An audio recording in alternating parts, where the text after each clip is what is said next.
A quiet field hides a world beneath its grass. For centuries, the true scale of ancient Roman battlefields has been a mystery locked in the ground, with stories pieced together from old texts and random finds. Now, a revolutionary technology is changing everything. This video will show you how ground-penetrating radar is revealing the immense, hidden reality of Roman warfare, turning peaceful landscapes into detailed maps of ancient conflict. We will see how this tool has uncovered lost marching camps the size of towns and revealed the staggering engineering of forgotten sieges. What really happened in the deep forests of Germania, and how many soldiers truly fell in history's most famous clashes? By the end, you will understand history in a completely new dimension, seeing the past not as a story in a book, but as a physical world preserved just below our feet. What does it mean to finally hear the testimony of the land itself? The ground remembers everything. Long after the last soldier marched away, the earth held onto the story. Each layer of soil became a page in a massive, unread book. When armies clashed, their movements pressed distinct patterns into the landscape. The digging of trenches, the pounding of tent posts, even the repeated paths of thousands of marching feet altered the soil's very fabric. These changes are subtle, invisible to our eyes, but they create permanent signatures. Think of it like a memory foam mattress holding the shape of a body long after it has risen. The land does the same, preserving the ghostly impression of history. For generations, archaeologists could only access tiny fragments of this story. A careful excavation is like using a single straw to sample a vast ocean. You might find a spearhead or a coin, a powerful clue, but you miss the overwhelming scale and context of the event.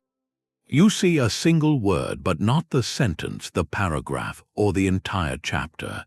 This limitation meant our understanding of Roman battlefields was often guesswork, extrapolated from small, scattered pieces. Ground-penetrating radar shatters that limitation. It works on a principle similar to sonar, but through solid earth instead of water. The device sends harmless pulses of microwave energy down into the ground. When these pulses hit a boundary between different materials like solid bedrock and loose backfilled soil from an ancient ditch, a signal echoes back to the surface.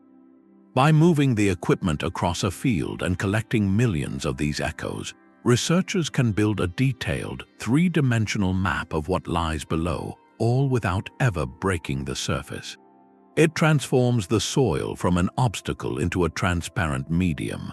Suddenly, we are not just finding artifacts, we are seeing the entire stage upon which history unfolded.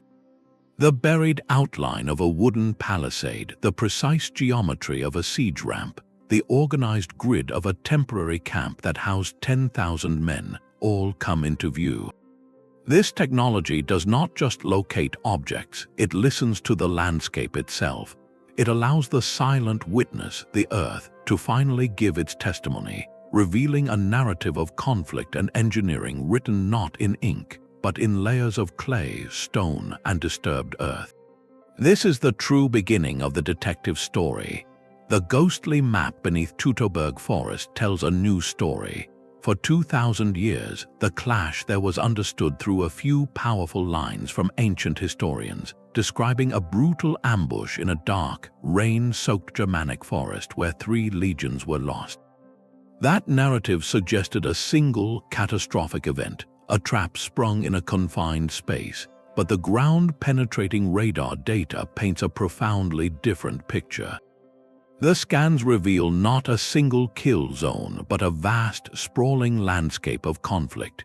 The subsurface maps show a network of disturbed earth stretching for kilometers, tracing what archaeologists interpret as skirmish lines, hastily dug defensive positions, and the outlines of temporary camps. This evidence suggests the Roman force, led by Publius Quinctilius Varus, was not simply overwhelmed in one afternoon. Instead, they were harried, divided, and systematically dismantled over several days of fighting across a treacherous and unfamiliar terrain. The battle was not a brief explosion of violence, it was a prolonged and desperate retreat that turned into a slaughter. This single technological revelation forces a complete reassessment of the event's scale. The human cost, long estimated at between 15 and 20,000 individuals, now unfolds across a much larger stage. The disaster was not just a military defeat, it was a logistical and psychological catastrophe that played out over a vast canvas of forest and marsh. The radar shows us the landscape itself became a weapon, used with devastating effectiveness by the Germanic tribes. This changes our understanding from a story about a surprise attack to a complex tragedy of overconfidence, failed reconnaissance, and a relentless enemy exploiting every advantage of their home ground.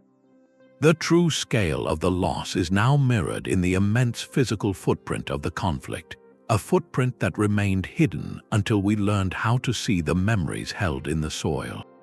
These hidden camps reveal a staggering logistical reality. Each night after a full day's march, a Roman legion would stop and perform what seemed like magic.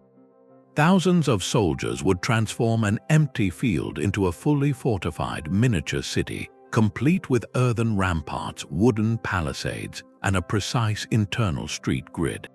By dawn, they would dismantle it and march on, leaving the land to slowly reclaim the site.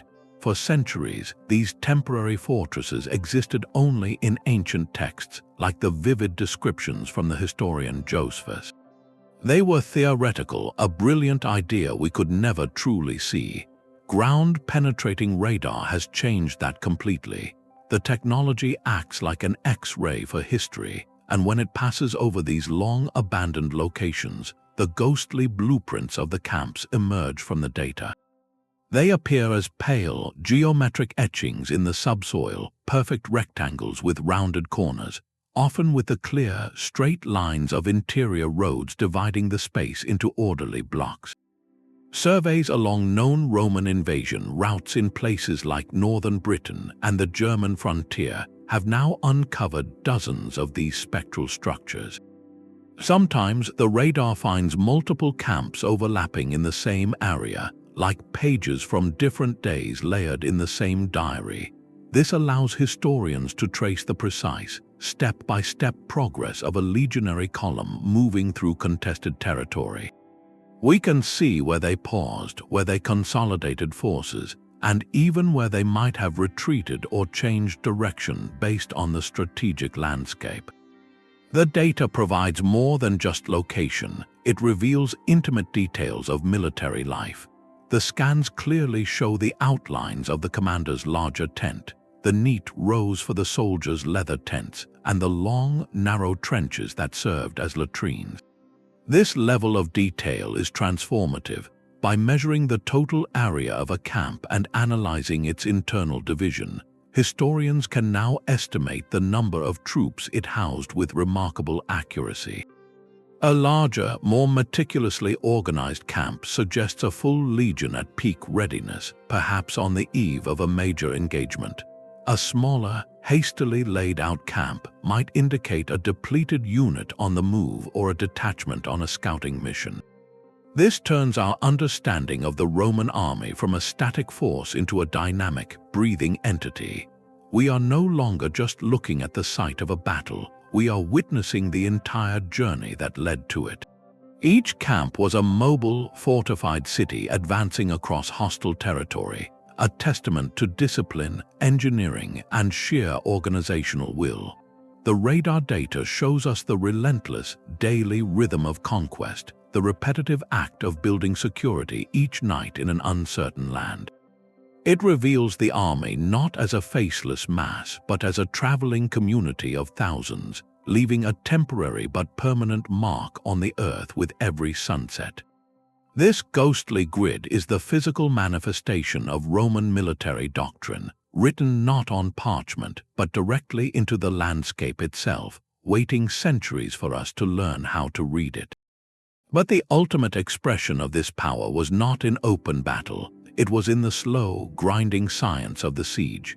Here, ground-penetrating radar reveals a terrifying truth. The Romans did not just attack cities, they systematically dismantled geography. At legendary sites like Masada, where a fortress sits atop a sheer rock mesa, or Alesia, where Julius Caesar faced a massive Gallic force, the visible ruins are merely the tip of the iceberg. The surface shows crumbling walls and the outlines of camps, but it cannot convey the staggering, industrial ambition of the operations. Radar scans now expose the full, buried footprint of these endeavors, revealing networks of earthworks so vast they seem like natural features of the landscape. The data maps out the complete circuits of circumvallation walls, double lines of fortification that could stretch for 15 miles or more, completely encircling a besieged location to cut off any hope of escape or reinforcement. It shows the precise, sloping geometry of siege ramps, artificial mountains built stone by stone and basket of earth by basket of earth, designed to raise attacking forces to the height of enemy walls. At Alesia, the scans have clarified the mind-boggling complexity of Caesar's counter-fortifications, a labyrinth of trenches, pits, and towers facing both inward and outward, built to withstand attacks from the besieged town and a massive relief army simultaneously. This evidence shows these constructions were not just barriers, they were transformative landscapes. The Romans did not simply wait out their enemies, they engaged in a form of terraforming, reshaping valleys and hillsides with a relentless mechanical efficiency. The scale is nearly incomprehensible, involving the movement of millions of tons of soil and rock, a project that would have required the labor of thousands of soldiers for months. This transforms our understanding of Roman siegecraft from a tale of patience and starvation to one of absolute, overwhelming engineering dominance. It was a demonstration of power meant to break the spirit as much as the walls. Before the first arrow was loosed, the besieged would look out and see their entire world being remade by an inexorable machine of men and shovels. The landscape itself became a weapon, and the message was clear. Resistance was not just futile, it was irrelevant against an empire that could literally move mountains to secure its victory. The radar data gives us a ruler to measure that ambition, showing us the true physical cost of their conquest, etched in deep, silent lines beneath the grass. The forgotten shape of the land was the most powerful general on the field. Our modern eyes see a flat, peaceful plain and assume that is how it always was. But centuries of farming, flooding, and natural sedimentation can completely disguise the original battlefield. Ground-penetrating radar cuts through those layers of time like a knife, peeling back the accumulated soil to map the ancient ground surface that soldiers actually fought and died upon. This is its fourth great revelation, the ability to resurrect the lost topography of war. It shows us not just where things happened, but why they happened there. The technology creates a precise, three-dimensional model of the subsurface, revealing hills that have been eroded, valleys that have been filled in, and stream beds that dried up 1,000 years ago. These were not mere background features, they were the chessboard upon which the game was played.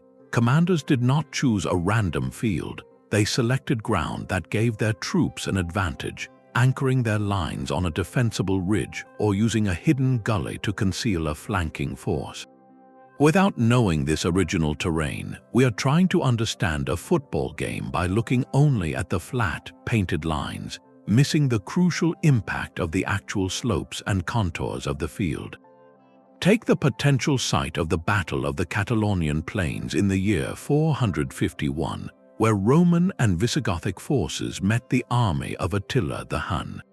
Historical accounts are vague about the specific landscape, but ground-penetrating radar surveys have identified subtle, now buried ridges and what appear to be ancient, shallow river channels cutting across the area. These features, invisible on the surface today, would have been decisive. A low ridge, even just a few meters high, provides a critical defensive advantage for infantry against a cavalry charge. A dry riverbed creates a natural trench and a barrier to movement, a place where a battle line could bend but not break. By digitally reconstructing this recovered landscape, historians can move beyond speculation. They can analyze sight lines, calculate the fatigue of troops moving up a slope that no longer exists, and test how the flow of the battle would have been channeled by these natural contours. We can begin to understand the commander's mind, seeing the terrain as he saw it, evaluating where to place his weakest troops in a secure position, or where to hide his best cavalry for a devastating counterattack. The radar data transforms a blank map into a dynamic, tactical environment. It shows us that the land itself was a silent participant in the conflict, a tool as vital as the sword or the spear. The true scale of an ancient battle is not measured only in the number of combatants, but in the intimate, strategic dialogue between human intention and the enduring shape of the earth.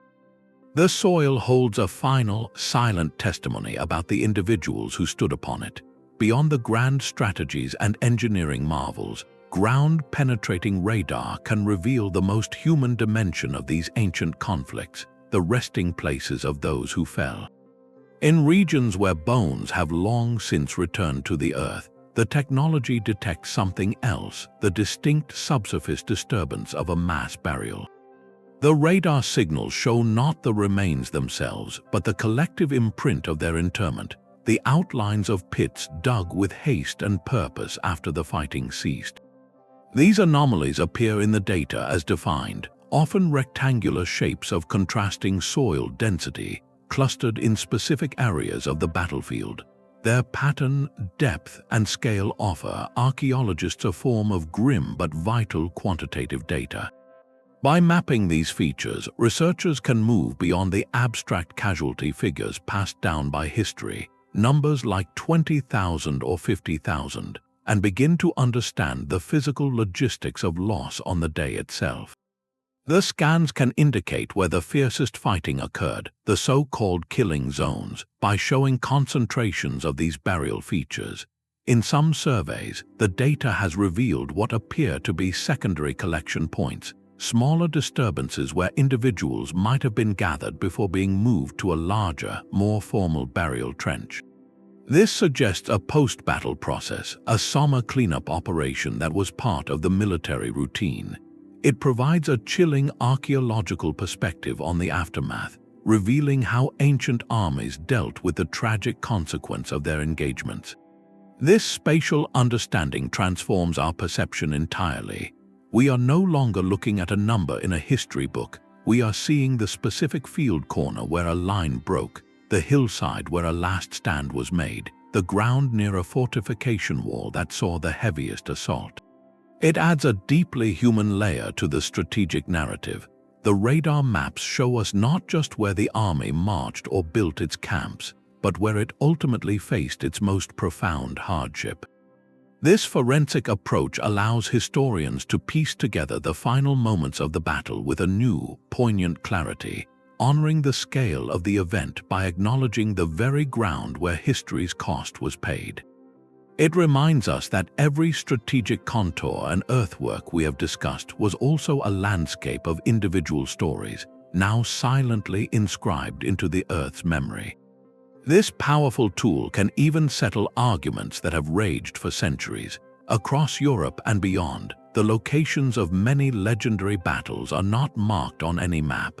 They exist only as names in ancient texts, their precise geography lost to a fog of conflicting stories and local folklore. For generations, historians have debated whether a certain hill or valley was the true site of a famous clash, with theories often based more on tradition than tangible proof. Ground-penetrating radar cuts through this fog with the cold, clear light of data. It provides a scientific method for verification, turning historical hypothesis into testable archaeology. The process is methodical and revealing. Researchers will survey multiple candidate sites in a region associated with a famous battle. They are not looking for a single artifact, but for a specific, expected pattern beneath the soil, the unique subsurface signature of a large-scale military engagement. This signature is a combination of clues. It includes widespread scattering of small metal objects, the ghostly echoes of corroded iron that was once a spear tip, a hobnail from a sandal, or a broken belt buckle, what archaeologists call a metal debris field. It looks for the organized geometry of temporary camps or siegeworks that match the era, and it crucially analyzes the recovered ancient terrain, asking if the buried landscape could have accommodated the troop movements described in historical accounts. When the radar data from one site shows this concentrated cluster of evidence, while other candidate locations show only undisturbed natural subsoil, the conclusion becomes powerful and clear. The ground itself casts the deciding vote. This has the potential to resolve mysteries that have puzzled scholars for generations. It can elevate a quiet, unassuming field to the status of a world historical site, or it can respectfully debunk a long-held local tradition, showing that while the story is important, the physical event happened elsewhere. This is perhaps one of the most profound impacts of the technology. It brings empirical evidence into the realm of legend. It allows us to move from asking, "Where might this have happened?" to stating with confidence, "This is where it did happen." The truth was not lost, it was simply waiting, a silent material witness buried under layers of time and soil, now finally able to speak through the language of radar echoes and subsurface maps. Yet the most crucial part of an army was never on the front line. A Roman legion was a living organism, and its survival depended on a hidden circulatory system of supply that stretched back hundreds of miles. Ground-penetrating radar now illuminates this vital network, pulling the logistical shadow of the military machine into the light. Far from the dramatic clash of battle, the scans detect the quiet, functional footprints of the campaign's true backbone. Across surveyed regions, researchers find the clear, organized patterns of what were once massive supply depots. These appear as grids of storage pits, their outlines still sharp in the subsoil, where grain, salted meat, and equipment were kept secure. Nearby, clusters of post holes mark the sites of leatherworking tents and blacksmith forges, the temporary workshops that kept armor repaired and weapons sharp. In some cases, the radar reveals the subtle, linear depressions of well-worn pathways leading from these hubs toward the distant marching camps, the ghostly tracks of countless supply carts. Along riverbanks, the technology has even identified the remains of temporary wooden docks and loading areas, showing how the Romans used waterways as ancient highways to move heavy supplies deep into hostile territory.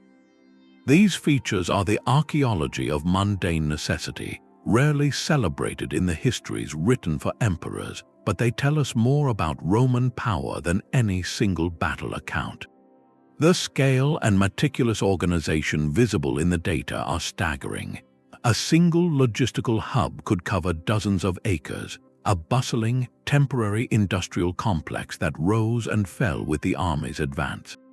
This was the empire's genius made manifest not in a general speech, but in the quiet efficiency of a quartermaster's ledger. It reveals that the legion's true strength was its astonishing ability to project and sustain itself anywhere, turning wilderness into a supported operational zone.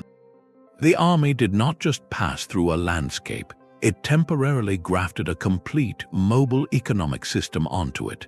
Every spear thrust on the battlefield was made possible by this unseen world of organized labor, precise accounting, and relentless transport. The radar maps show us that Roman warfare was at its core a supreme logistical exercise.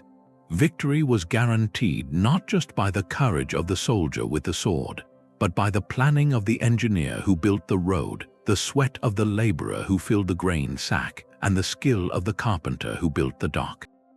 By revealing these support networks, ground-penetrating radar completes the picture.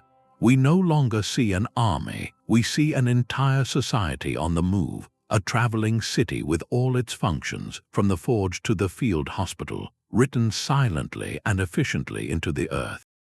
This is the full ecosystem of conquest, and it operated in the shadows until now. The battlefield story did not end with the last legionary's departure.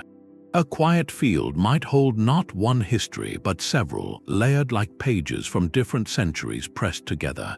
This is the eighth revelation from the radar data, the long-term memory of the landscape itself.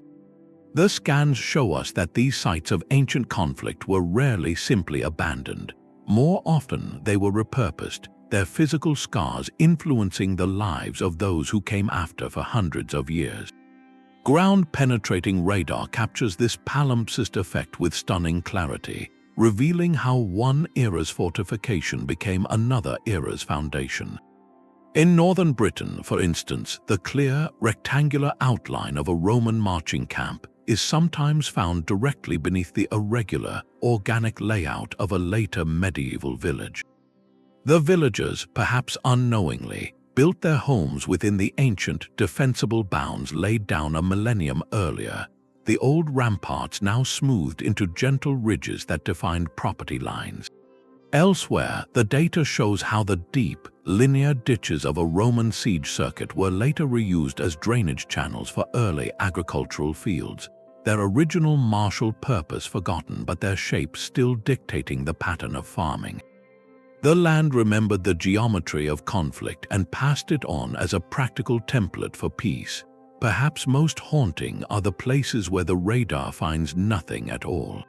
In the midst of a landscape rich with later archaeological features, there can exist a distinct zone of eerie quiet, an area that shows only undisturbed natural subsoil. This blank space on the map is itself a powerful piece of evidence. It suggests a persistent cultural memory, a folk tradition or unspoken understanding that kept later generations from building, farming, or even burying their loved ones in that particular spot. The community may have forgotten why, but the knowledge that something significant, perhaps something tragic, happened there lingered in local consciousness, manifesting as a deliberate avoidance. This silent testimony in the soil tells us that the memory of these events was not held solely in books, but was woven into the very relationship between people and their environment. The physical scars of the battle, the reshaped earth and concentrated debris, created a place that felt different, that carried a weight which influenced decisions for generations. This layered narrative allows researchers to study how a single, traumatic event rippled through time, embedding itself not just in history books, but in settlement patterns, agricultural practice, and local law. The radar shows us that history is not a series of isolated incidents, but a continuous process of adaptation and memory. The Roman earthwork that became a Saxon boundary ditch, which later guided a Norman field system, represents a direct physical lineage from the age of conquest to the medieval world. The landscape itself became an archive, not of written records, but of human behavior and collective memory. By reading these layers, we understand that the true scale of an ancient battlefield is measured not only in its immediate human cost or tactical footprint, but in its enduring legacy upon the land and the people who lived with its echoes for centuries afterward. The ground did not just witness the event, it absorbed the story and helped to tell it, long after the names of the fallen had faded from all living memory. The true cost of war is often measured in lives, but there is another currency buried in the soil. Ground-penetrating radar reveals a ninth, more tangible layer to these ancient battlefields, a silent census of lost material wealth. When the technology is paired with systematic metal detection surveys, the data begins to map something extraordinary, a diffuse, metallic rain across the landscape. The scans and signals pick up not just the dramatic finds like intact swords or helmets, but the countless small, mundane objects that were scattered and lost in the chaos. We are talking about the iron hobnails from disintegrating military sandals called calagi, which litter the ground like metallic confetti. we see broken tips from javelins and spears, bent fittings from armor, lost coins from a soldier's pay, and countless iron nails from temporary structures and equipment. This creates what archaeologists term a metallic soup, a low-density but widespread scatter of metal debris that permeates the entire battlefield area. This scatter is not random noise, it is a quantifiable signature. By carefully analyzing the density and distribution of these fragments, researchers can begin to perform a kind of archaeological accounting. They can estimate, for example, how many sandals were present based on the hobnail count per square meter, or how many carts might have been abandoned based on concentrations of iron fittings. This allows them to model the staggering volume of equipment that was present on the field, and more importantly, what was left behind. Each bent nail and lost coin represents a tiny piece of the Roman Empire's vast industrial and economic machine. To lose thousands of sandals, hundreds of swords, and dozens of carts in a single engagement was not just a tactical setback, it was a massive financial drain. This data provides a physical proxy for understanding the economic magnitude of a military campaign, a metric that goes far beyond the treasury records kept in Rome. It quantifies the sheer industrial output, the mined iron, the forged steel, the skilled labor, and the organized logistics that were literally buried in the mud or carted away as salvage. We begin to see Roman imperialism not only as a political or military endeavor, but as an enormous economic engine, one that could absorb catastrophic material losses and keep producing. The battlefield becomes a ledger written in iron and bronze. This perspective forces us to reconsider the cost of conquest in a profoundly new way. Beyond the human dimension, which we have already explored, there was a relentless consumption of resources. Every advance required the production of thousands of new nails, new sandals, new spearheads. Every defeat meant those resources were poured into the ground, a wealth transfer from the empire to the earth itself. By mapping this metallic fallout, ground-penetrating radar gives us a way to measure that transfer, to weigh the economic ambition of Rome against the physical price it paid in the fields where its power was tested and sometimes broken. Perhaps the most profound gift of this technology is its silence. Ground-penetrating radar allows us to listen to the past without ever raising our voice. This is its 10th and perhaps most important revelation, a fundamental shift in the ethics of archaeology itself. Unlike traditional excavation, which by its nature must disturb and dismantle the very layers it seeks to understand, radar investigation leaves the archaeological record completely intact. The pulses of energy pass through the soil, gather their echoes, and leave nothing changed. This non-invasive advantage is not merely a technical benefit, it is a moral imperative. It transforms how we approach sites that are, in essence, sacred ground. A battlefield is not just a strategic diagram, it is a final resting place for thousands. For centuries, the only way to learn its secrets was through the careful, yet ultimately destructive, process of digging. While respectful, this method still involves a physical intervention.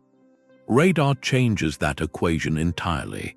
It allows for the comprehensive study of these hallowed landscapes without any disturbance, honoring the sanctity of the site as a memorial while still allowing its story to be told. This respectful approach preserves the site in pristine condition for future generations. The data we collect today is saved digitally, a permanent record. The site itself remains untouched, a time capsule waiting for the scholars of tomorrow who will have technologies we cannot yet conceive. They will be able to re-examine our data with new tools and ask new questions of a landscape we have left whole for them. Furthermore, this method unlocks vast areas that were previously off-limits. It enables surveys over protected national parks, beneath active farmlands, or across culturally sensitive lands where the thought of digging is not just impractical but deeply disrespectful. We can now study the full extent of a historical event that sprawls across a modern landscape without ever breaking its surface. This represents a new covenant with the past. We are no longer just collectors of artifacts. We have become listeners and interpreters. We prioritize gaining knowledge without causing destruction, understanding that our responsibility is not only to uncover history, but to preserve its physical context for all time. It ensures that these silent fields, which have held their stories for 2 millennia, can continue to hold them even as they finally share them with us. The magic lies in translating echoes into a map. To fully grasp what ground-penetrating radar reveals, we need to peek behind the curtain at how it actually works. The principle is elegantly simple, even if the processing is complex. Think of it like this: you are standing beside a calm, deep pond. If you drop a single pebble into the water, you see ripples expand outward in perfect circles. Now, imagine you could drop thousands of pebbles in a precise line along the shore, and you had a special sensor that could not only see the ripples going out, but also measure the tiny echoes that bounce back from objects hidden on the pond's murky bottom. That is essentially what a ground-penetrating radar unit does, but instead of water, it sends its pulses through the solid earth. The machine's transmitter sends out a focused burst of high-frequency radio energy, a harmless microwave pulse straight down into the ground. This pulse travels until it encounters a change in the material beneath. That change could be the edge of an ancient stone foundation, the filled-in soil of a decayed wooden post, or even the empty space of a buried storage pit. Just like light reflecting off a mirror, a portion of that energy bounces back toward the surface, where a sensitive receiving antenna on the same unit captures the returning echo. The key data points are the time it took for that echo to return and the strength of the signal. A quick return means the object is shallow. A longer delay means it is deeper. A strong echo suggests a major boundary like solid stone, while a weaker signal might indicate a more subtle feature, like a layer of ash or loose backfill. Now, doing this once gives you a single depth reading for one spot.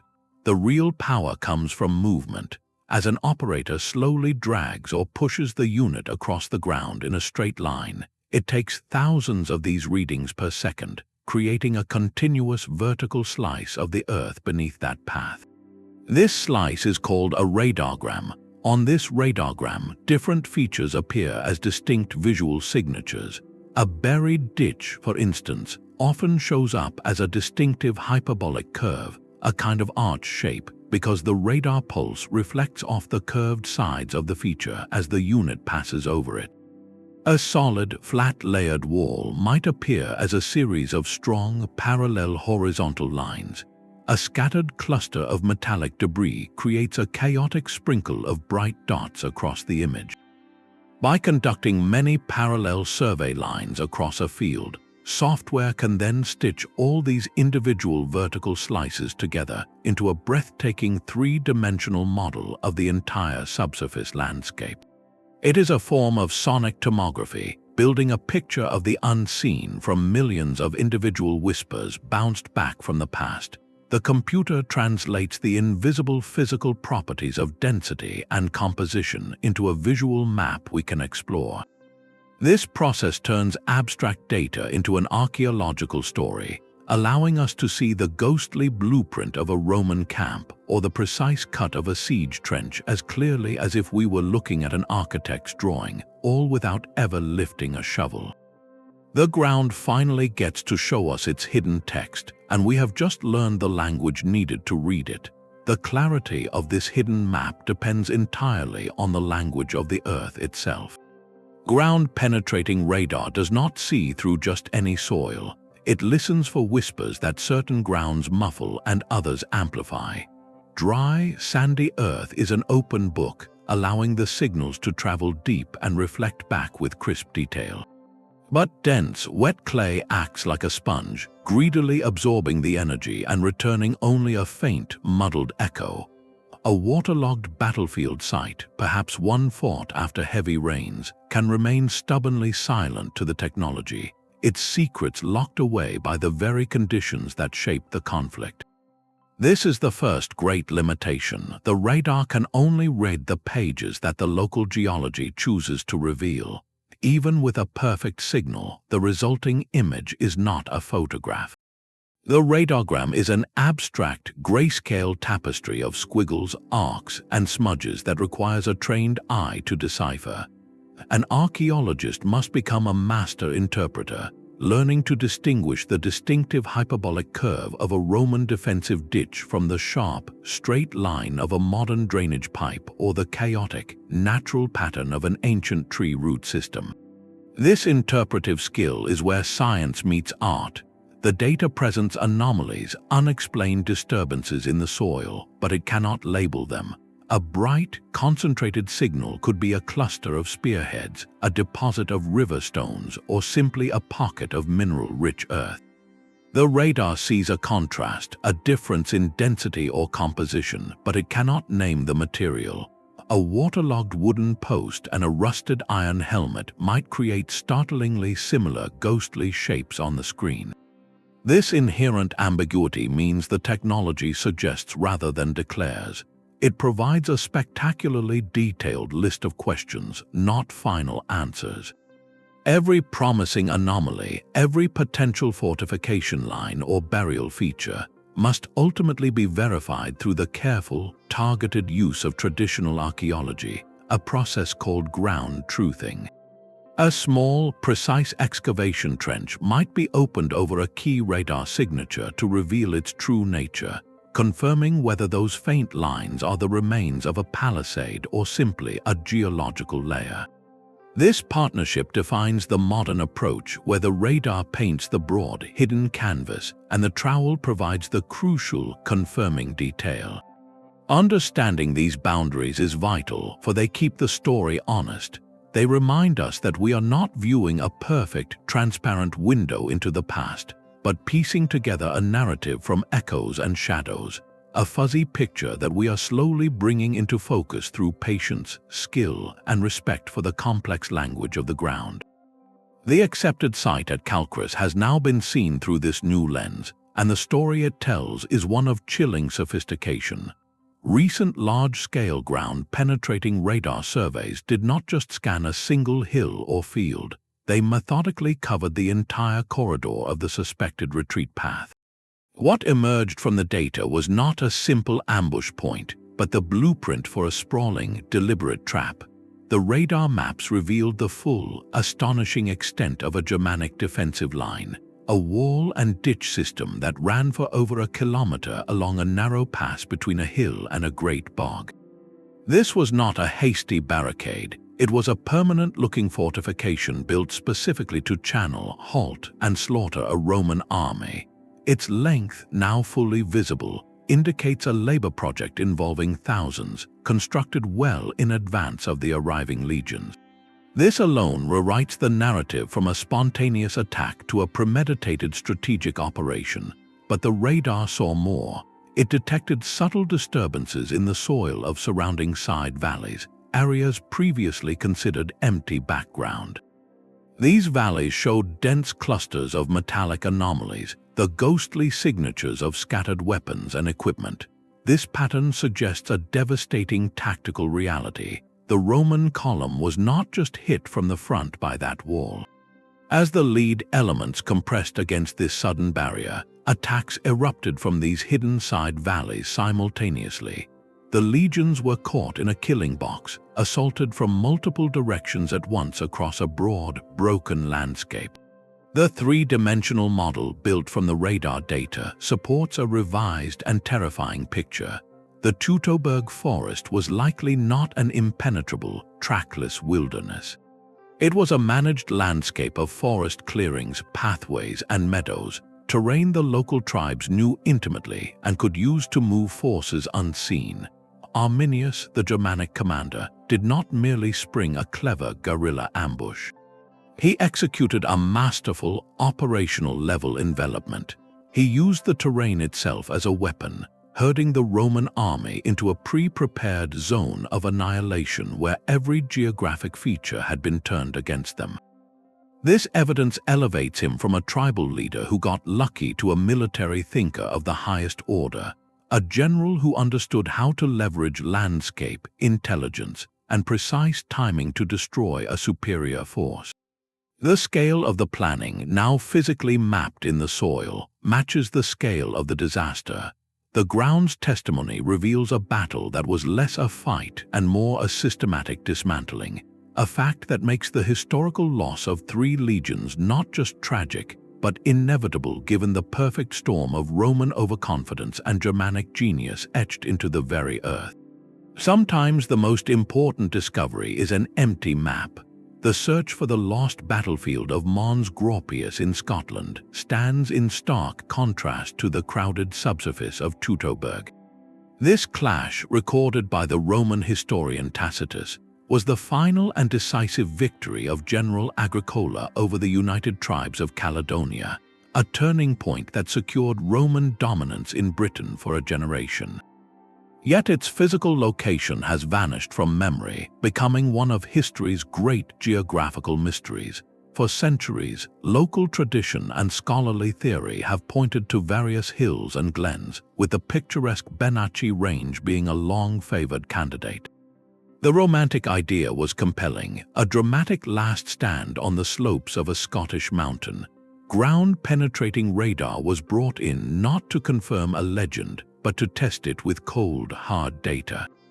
Teams conducted extensive, systematic surveys across the most promising proposed sites, scanning the ground for the telltale signatures we now know to expect from a major 1st century battle. They listened for the metallic whisper of a widespread debris field, the geometric echo of temporary marching camps large enough to house Agricola's army, or the somber, subsurface pattern of pits from that battle's aftermath. What the radar returned was a profound and telling silence. The data beneath Benacci and other candidate locations showed none of these large-scale, organized disturbances. The subsurface appeared largely natural, with only the occasional, isolated anomaly that could be explained by later farming or natural geology. This absence of evidence is, in its own way, a powerful form of evidence. It allows archaeologists to effectively rule out these locations for a conflict of the described magnitude. A battle involving tens of thousands of combatants simply cannot happen without leaving a massive, enduring scar on the landscape, a scar this technology is now exquisitely tuned to detect. The empty radargrams act like a sieve, straining out sites that do not meet the material criteria. This negative result is not a failure of the technology, but a triumph of its clarifying power. It cuts through centuries of speculation and well-meaning local tradition, forcing a disciplined reset in the search. The quest for Mons Graupius must now move elsewhere, guided by the principle that the ground cannot lie. If the battle happened, its footprint is still down there, waiting. This process of elimination is a crucial, often overlooked part of the scientific journey. By confidently setting aside incorrect answers, ground-penetrating radar does not close a door. It redirects the search down a more promising path, ensuring that when the true site is finally found, it will be because the Earth itself has spoken, and its testimony will be unmistakable. The whispers of radar need a chorus to become a full story. Ground-penetrating radar is a masterful tool for seeing shapes and structures, but it rarely reveals the whole truth on its own. Its genius is fully realized when it joins a team of other investigative methods, each listening to the ground in a different language. Think of it like a detective assembling a case file, where radar provides the blueprint of the crime scene, but other tools are needed to identify the fingerprints, the murder weapon, and the timeline. This integrated approach is how modern archaeology builds a truly layered, three-dimensional understanding of the past. Alongside radar, magnetometry is a powerful partner. This technique does not look for shapes, it senses tiny variations in the Earth's magnetic field. When materials like clay are fired in a kiln or hearth, or when iron objects rust in the soil, they create permanent, localized magnetic signatures. A magnetometer dragged over a field can map these disturbances, producing a heat map of ancient human activity. It might reveal the precise location of a blacksmith's forge within the broad outline of a Roman camp that the radar has already mapped, or pinpoint the site of a pottery workshop that supplied the army. Another key teammate is LiDAR, or light detection and ranging. While radar looks down, LiDAR looks from above, often from an aircraft. It uses laser pulses to measure the distance to the ground with incredible precision, stripping away vegetation to create a hyper-detailed digital model of the Earth's surface. This can reveal the subtle, eroded humps of buried fortifications or the gentle depressions of old trackways that are invisible to the human eye walking on the ground, giving crucial context to the features found deeper down by the radar. Finally, there is the irreplaceable tool of targeted, traditional excavation.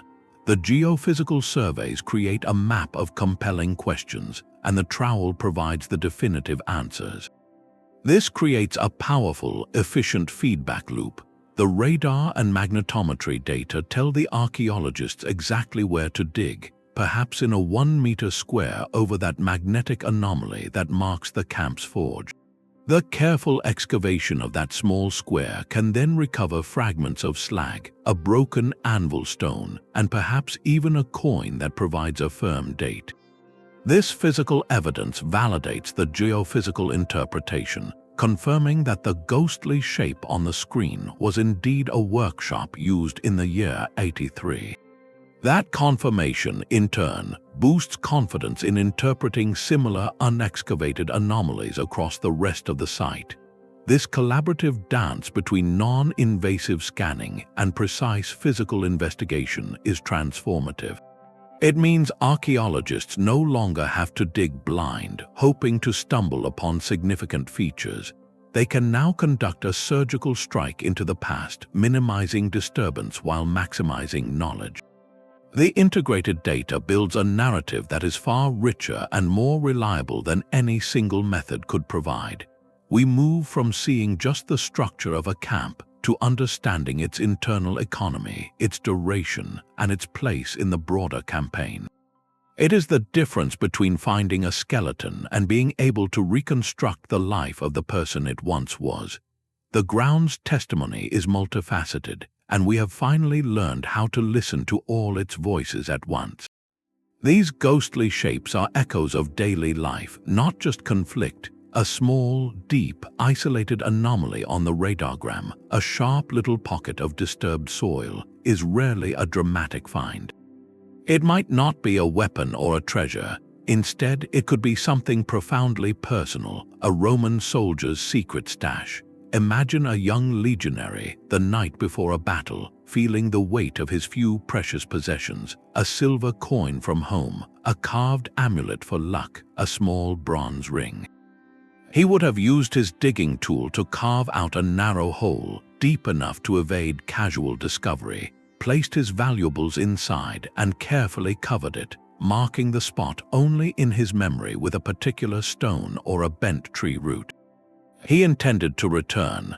The radar sees only the void he left in the earth, the tiny scar of his private anxiety and hope. That small, silent pit is a direct line to an individual's moment of precaution, a human instinct we all recognize, preserved for 2,000 years. Other patterns speak to the immense, grinding routine of the army.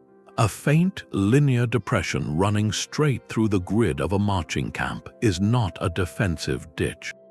It is the ghost of a road, a track worn down by the constant, heavy traffic of supply carts bringing in grain, firewood, and ammunition. Each pass of the wheels compacted the soil slightly more than the ground beside it, creating a subtle difference that the radar can still detect. This line tells a story of relentless logistical need, of the mundane effort required to keep the war machine fed and functional. Then there are the clusters.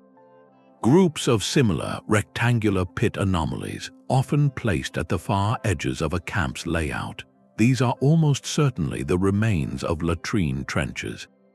Their organized placement reveals a strict adherence to military hygiene codes, an attempt to manage the immense sanitation challenge of housing thousands of men in a temporary space. The very presence and careful location of these features speak volumes about the Army's discipline and its understanding of public health, a practical concern that had to be addressed daily, regardless of whether the enemy was near or far. Interpreting this data is an act of empathetic reconstruction.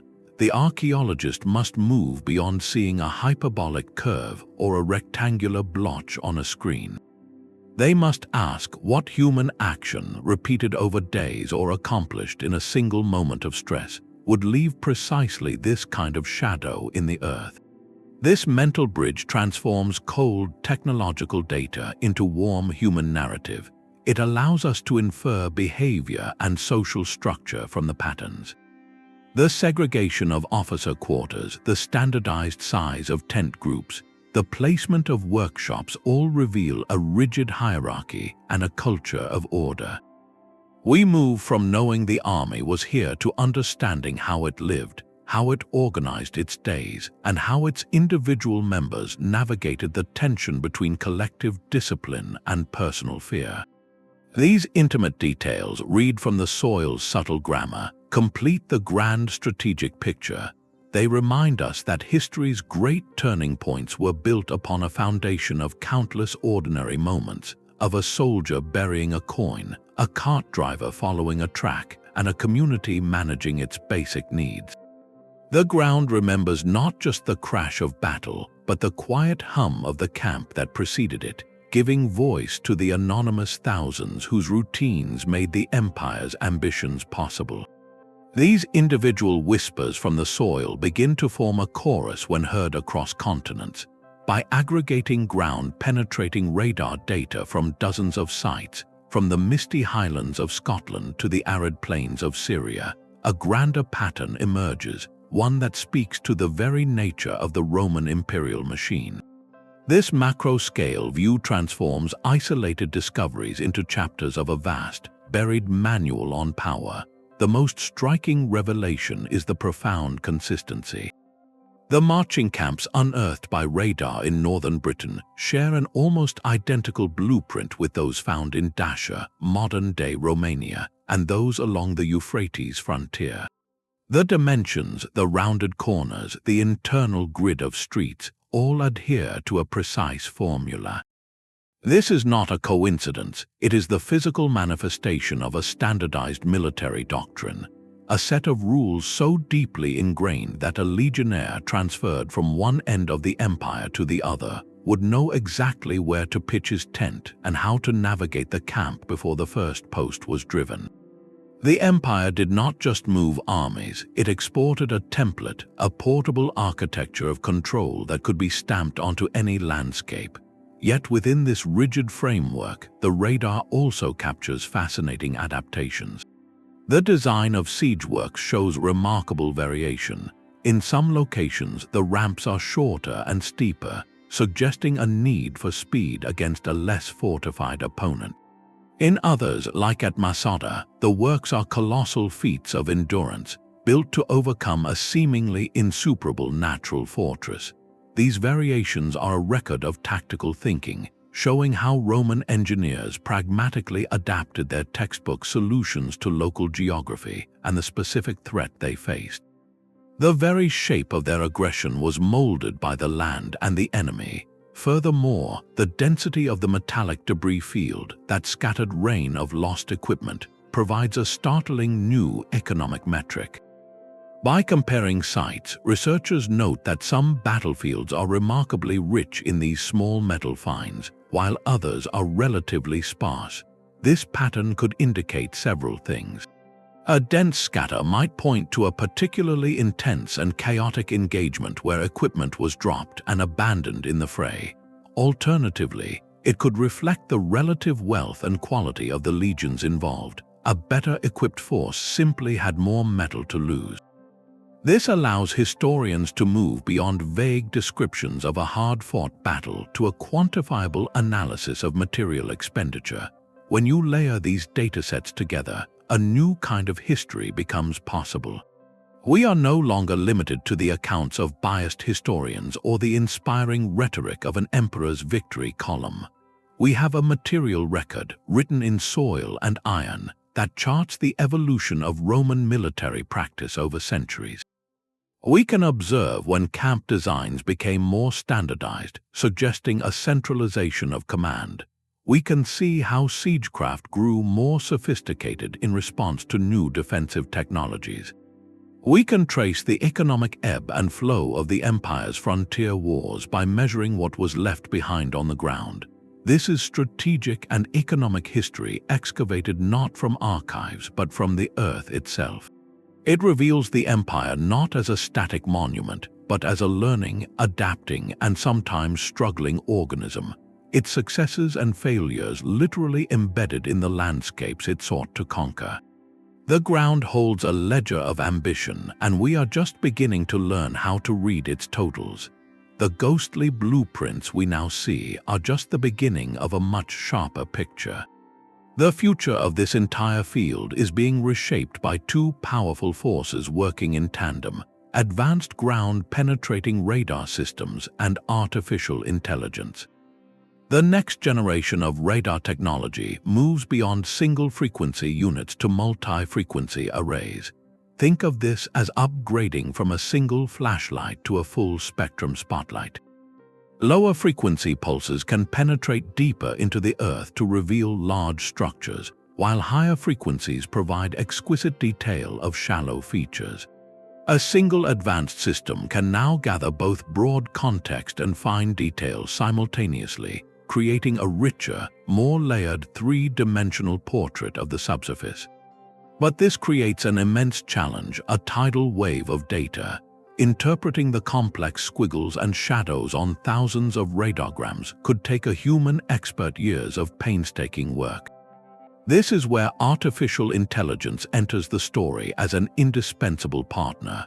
Researchers are now training machine learning algorithms on vast libraries of known radar data.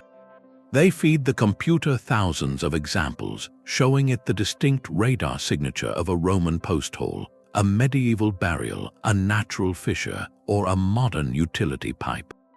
Over time, the algorithm learns to recognize these patterns on its own.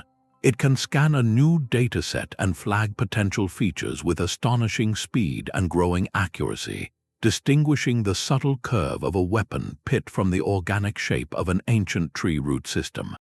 This partnership between human intuition and machine precision will revolutionize the pace of discovery. What once took a decade to analyze can be processed in months, freeing archaeologists to focus on interpretation and storytelling rather than endless manual scanning. The future scale of investigation is where this becomes truly transformative. Imagine autonomous drones, silent and steady, flying pre-programmed grids over remote moors or dense forests, their underbellies equipped with compact radar units. They could survey landscapes that are too dangerous, too vast, or too inaccessible for ground teams, beaming back terabytes of subsurface data from cliffsides, marshlands, and protected cultural sites without a single footprint. This points toward a future where we can conduct remote sensing surveys not just of a single valley, but of entire historical provinces. We could systematically scan the frontier zones of Roman Britain, North Africa, or the Danube, not searching for one specific battle, but openly listening for any whisper of organized military activity. This comprehensive approach holds the potential for the field's greatest reward: the discovery of conflicts completely lost to history. The written record is fragmentary, biased, and silent on countless smaller engagements and campaigns. The ground, however, remembers them all. A future large-scale remote survey might one day reveal the subsurface footprint of a legionary fort no historian ever wrote about, or the haunting geometry of a battlefield from a war that faded from all memory. This is the ultimate promise, a complete rewriting of the map of Roman military presence from the ground up, guided by the silent testimony of the earth itself, finally heard in its full, province-wide chorus. That silent testimony from the ground carries a profound weight of memory. Uncovering a lost battlefield is not merely an academic triumph, it is an act of encountering a sacred space. These fields are, in every meaningful sense, war graves, the final resting place for thousands of individuals whose stories ended in conflict. The moment ground-penetrating radar reveals the sprawling outline of such a site, the work transitions from pure discovery to a deep responsibility. The technology provides a map, but that map must be read with reverence. The first and most crucial step in any modern investigation is not to publish a paper, but to engage. This means reaching out to local communities, descendant groups, and national heritage authorities before any detailed findings are even announced. These stakeholders hold a living connection to the land and its history, a connection that must guide the entire process. The goal shifts from extraction to understanding, from uncovering to protecting. The radar data itself becomes a tool for stewardship.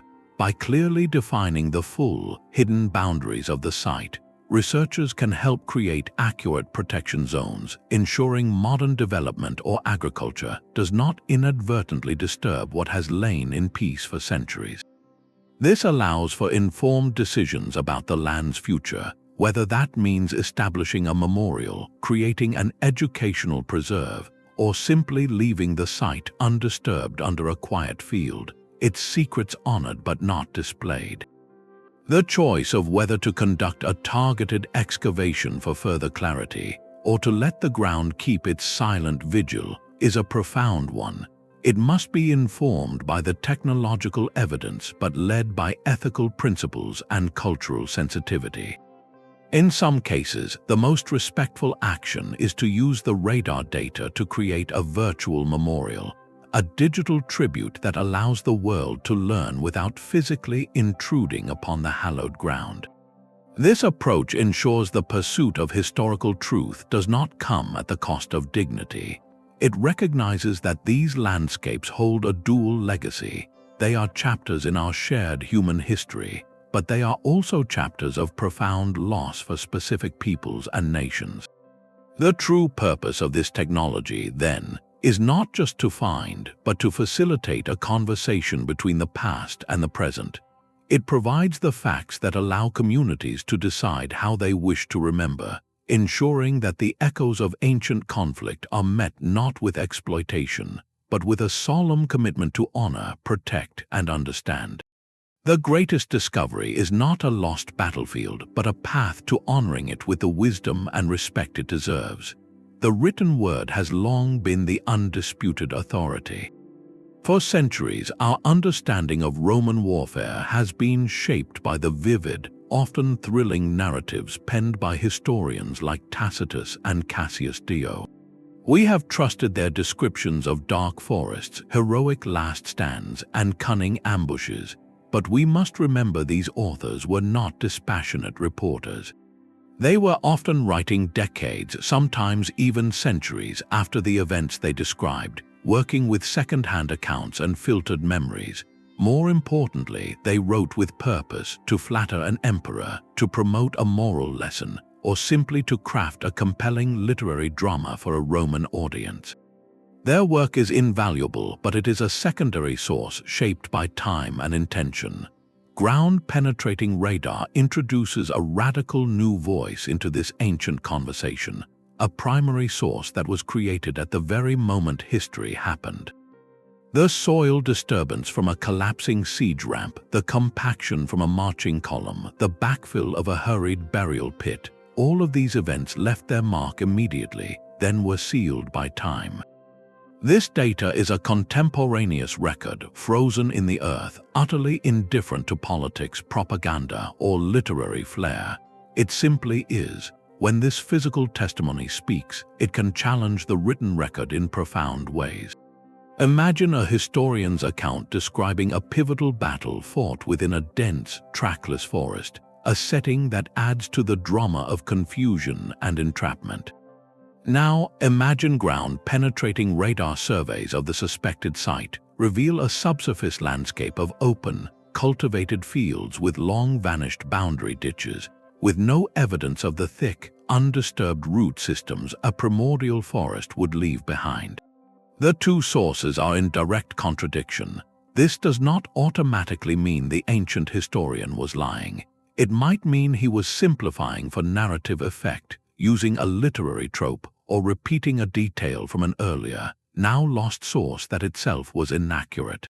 The radar evidence forces a critical re-evaluation. It compels us to ask new questions of the old text. Why would the writer choose to set the battle in a forest? Was it to emphasize the barbaric, uncivilized nature of the enemy, to heighten the drama of the Roman legions being out of their element? The physical data pushes us to peel back the layers of literary construction to search for the kernel of historical truth beneath. This elevates the landscape itself to the status of a co-historian. The soil becomes a primary document, one that can corroborate, clarify, or contradict the pages of Tacitus. This creates an essential, dynamic dialogue between text and earth. The written account provides the names, the motives, the human dimension. The ground provides the stage, the scale, the physical logistics. By listening to both, we move toward a far more nuanced and evidence-based history. We are no longer passive recipients of a story, but active investigators weighing different forms of testimony. This partnership does not diminish the ancient writers, it enriches our engagement with them. It transforms historiography from a study of texts into a forensic science, where every claim can be tested against the silent, stubborn witness of the ground. The past is not just what was written, but what was built, traversed, and altered by human hands, and that story is finally able to speak for itself. Rome's story is just one chapter in a much larger book. The same ground-penetrating radar technology that peels back the layers of a Roman marching camp is now listening to battlefields across the entire span of human history, from the earliest organized conflicts of the Neolithic era to the gunpowder clouds of the Napoleonic Wars. This global application creates a fascinating dialogue across millennia. The precise analytical techniques honed on the clear, geometric patterns of Roman military engineering, those distinct grids and straight lines, have become a foundational toolkit. Archaeologists now know exactly what to look for in subsurface data when searching for organized, large-scale human activity. This expertise travels with them. When surveying a suspected medieval battlefield in France, they can confidently distinguish the scattered debris of a cavalry charge from the more concentrated signature of a Roman legionary's stand, because they have a deep library of reference points from Italy, Britain, and Germany.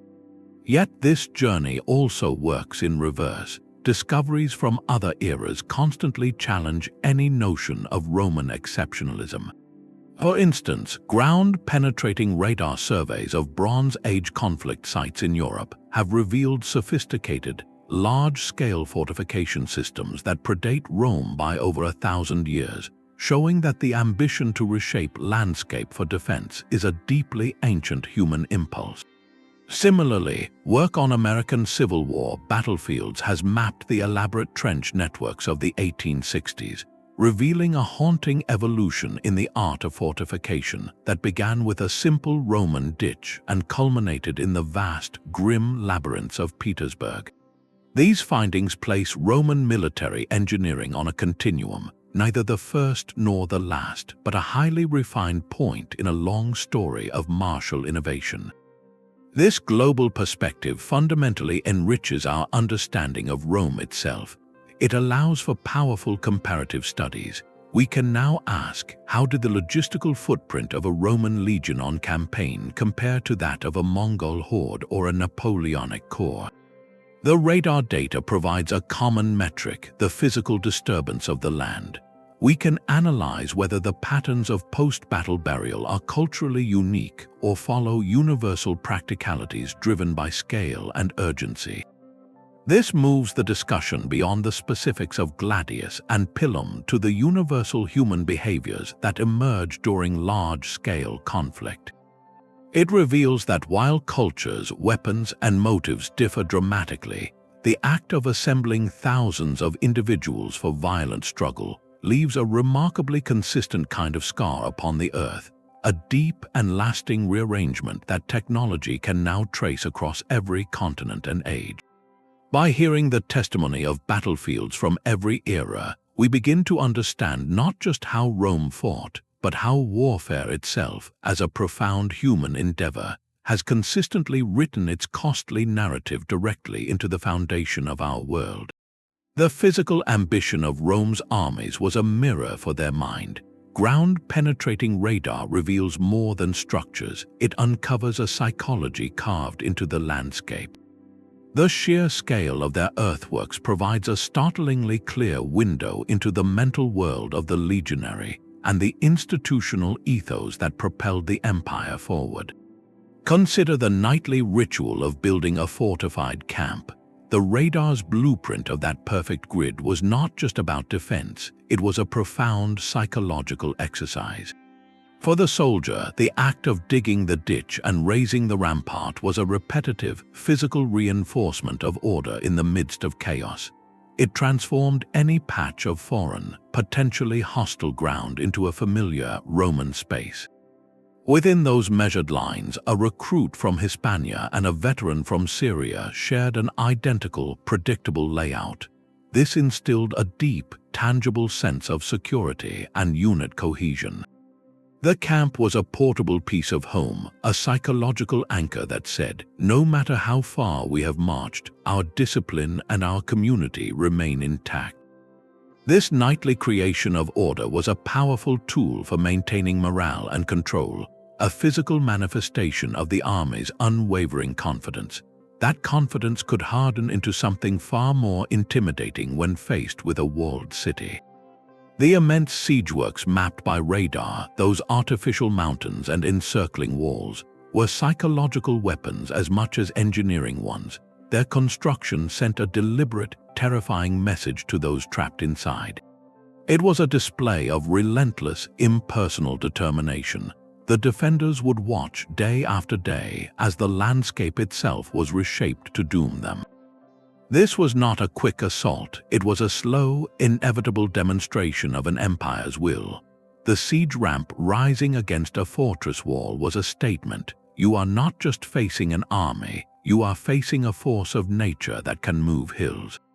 This spectacle was designed to break the spirit long before the first battering ram touched the gate, making surrender seem not just prudent but inevitable.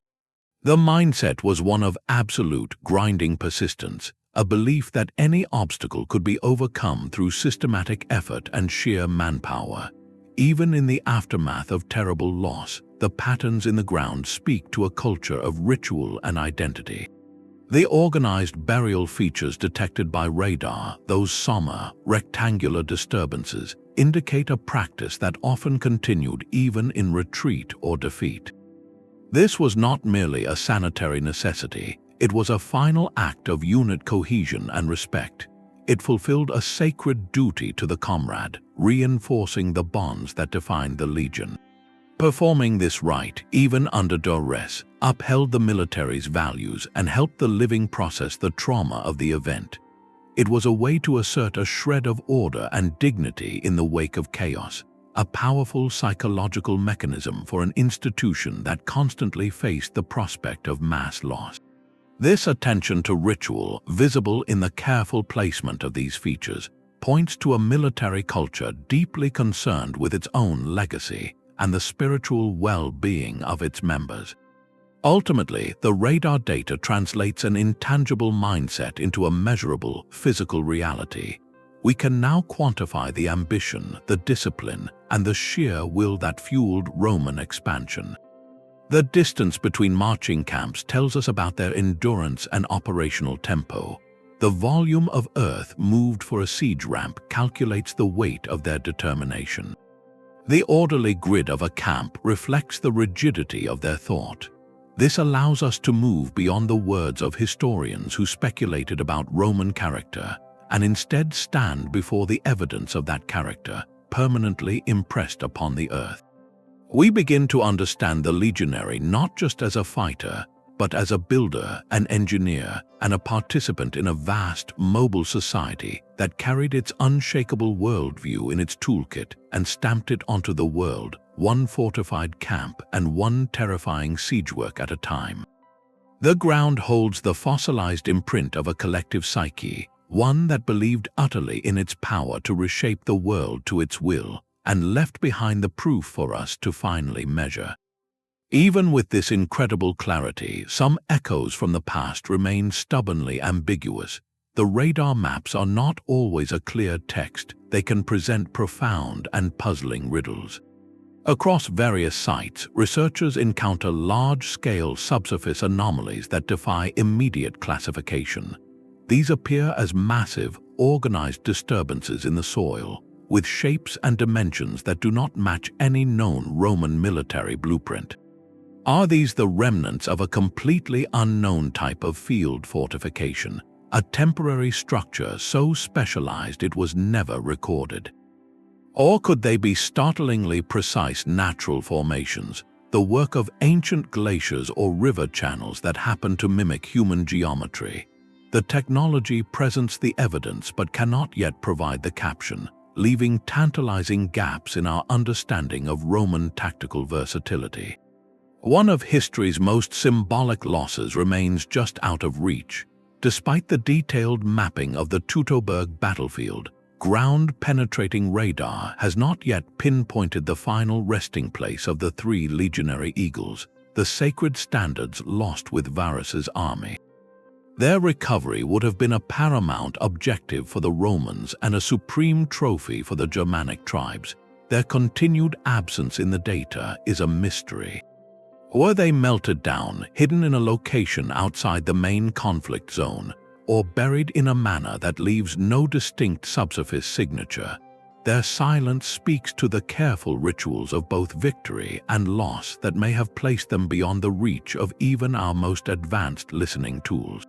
The technology also highlights puzzling inconsistencies in the archaeological record itself. Why do some confirmed battlefields show a dense, widespread scatter of metallic debris, while others of similar scale appear relatively clean? This variation cannot be explained by battle intensity alone. It may point to profound cultural differences in post-conflict practices.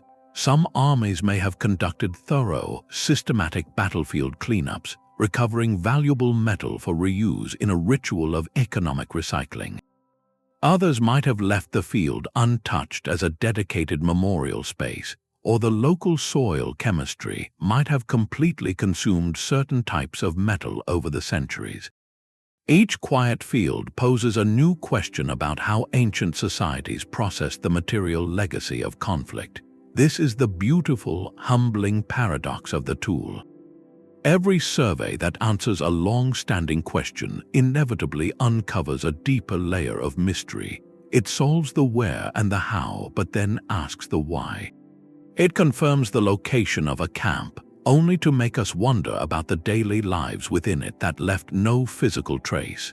The quest to understand the true scale of Roman warfare is not a puzzle nearing completion, but a horizon that continually recedes, inviting us forward.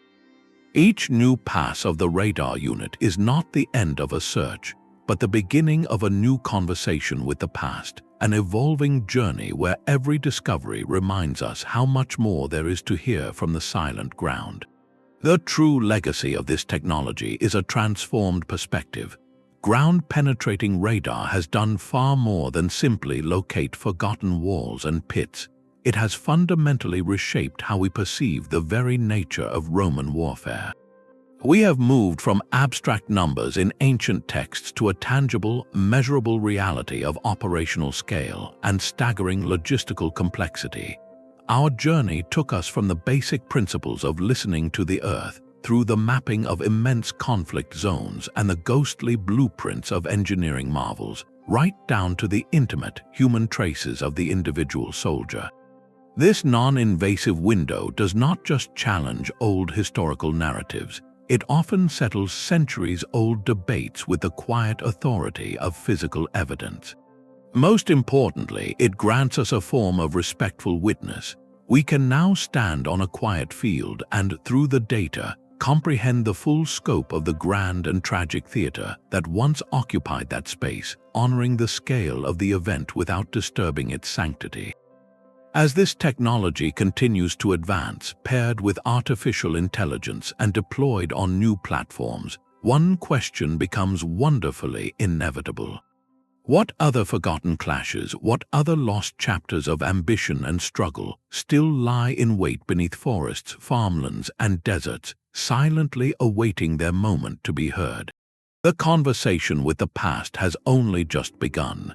If you found this journey into history's hidden layers fascinating, please subscribe for more explorations into how modern science is rewriting the stories of our world. Let us know in the comments below which legendary lost battlefield do you think should be the next to have its story told by the ground itself.